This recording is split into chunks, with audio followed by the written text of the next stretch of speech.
L'Association pour l'information et la prévention de la drépanocytose en Guadeloupe, toujours dans le but de communiquer, avait programmé d'échanger entre autres au sujet du tabou qui entoure cette maladie génétique la plus fréquente dans la Caraïbe, où seulement sur l'île d'Émeraude, on compte environ 50 000 porteurs sains dont l'effectif est augmenté annuellement de 25 à 30 nouveau-nés possédant une anomalie importante de l'hémoglobine. On entend par tabou tous les thèmes et tous les sujets qui sont des sujets difficiles. La sexualité, les maladies de transmission et notamment la drépanocytose, c'est une maladie où il est question de sang et où il est question de transmission génétique.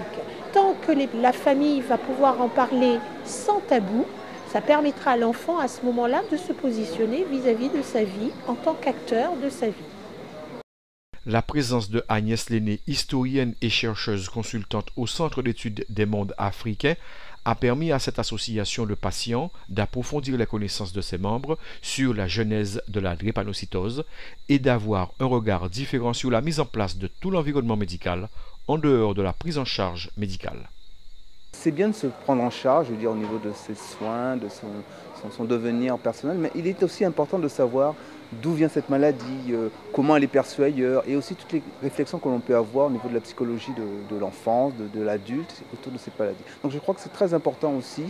de sensibiliser les patients, mais aussi l'entourage sur ce type de problématique qui incombe à cette maladie. Voilà. Malgré toutes les évolutions réalisées, il est encore difficile de faire accepter un enfant drépanocytaire dans une scolarité dite normale. Une communication à outrance se révèle indispensable, attendu que l'État met à disposition des moyens financiers pour la prise en charge des enfants atteints de la maladie au sein des établissements scolaires, et ceci sans aucun risque.